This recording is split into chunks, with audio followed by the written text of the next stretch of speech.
I'm fully prepared to admit that I might be slightly biased because I love basically anything Candace Cameron does.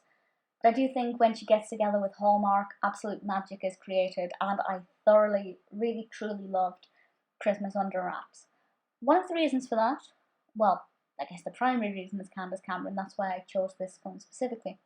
But the other reason I loved it is because for me, it has a narrative that I hadn't seen before. Yes, it has the blueprint of a Hallmark Christmas film. There's romance, there's Christmas, there's somebody leaving their natural habitat to go to a strange place they're not used to and finding their feet, questioning their own, I guess, their own preferences and the things that they want out of life. All of that's there done against the backdrop of Christmas.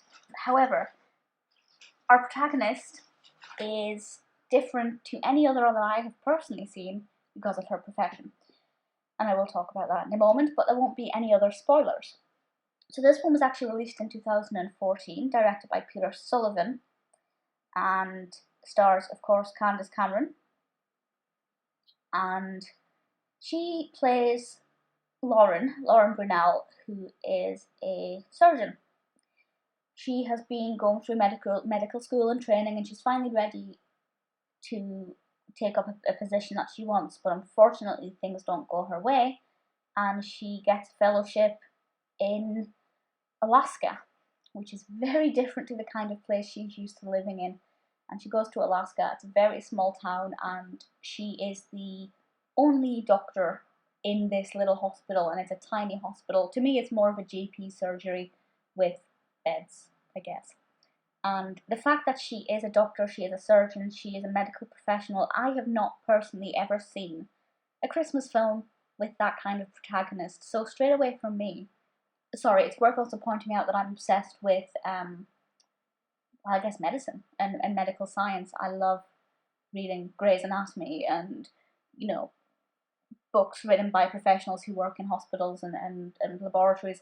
So for me, that was just such an engaging concept, and the fact that it's Candace playing that role just made me so happy.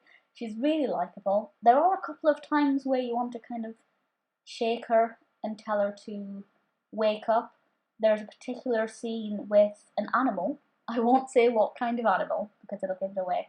But there's a scene with an animal where she kind of almost scoffs at the town for having this attitude.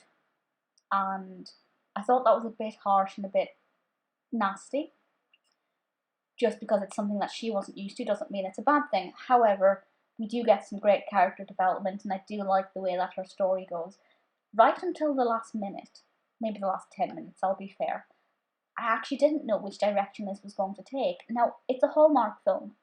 It should be obvious what the outcome's going to be. But all of the arrows were pointing to something different, and I just couldn't work out where it was going, and that was really quite exciting. She obviously does have a love interest called Andy Holliday, which is an absolutely brilliant name for this kind of film. He's played by David O'Donnell, and on screen they work so well together. I think they look great. The chemistry on screen feels very natural, and I think the development of their relationship is good as well, because it's not just instant. There is some gradual progress to it.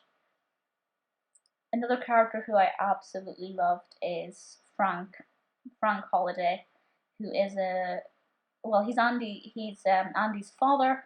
He owns the Holiday Factory. I believe it's called Holiday Shipments. I apologize, I can't remember exactly. But he's quite merry and jolly and lovable, and he's actually described as looking like Santa Claus. He's played by Doyle-Murray, and I loved his performance. It was so warm. Same with Hattie, played by Petrucka. Her performance was absolutely brilliant. I love it when there are supporting characters and supporting cast who not necessarily steal the spotlight, but they actually remain just as memorable as the protagonists or antagonists. Obviously, with a Hallmark film, there's not usually an antagonist. Sometimes there's a love rival. Usually the antagonist is the protagonist's own internal feelings.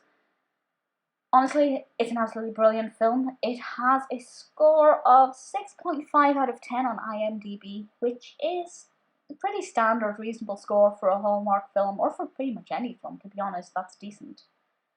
I thoroughly enjoyed it. It's probably one of my favourite Hallmark Christmas films. Would I watch it again? I definitely would. Absolutely would.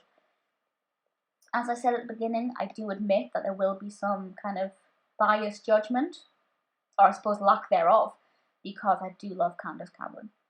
But this film, with the fact that she's a surgeon and the supporting characters who I really liked, it ticked all of the right boxes for me.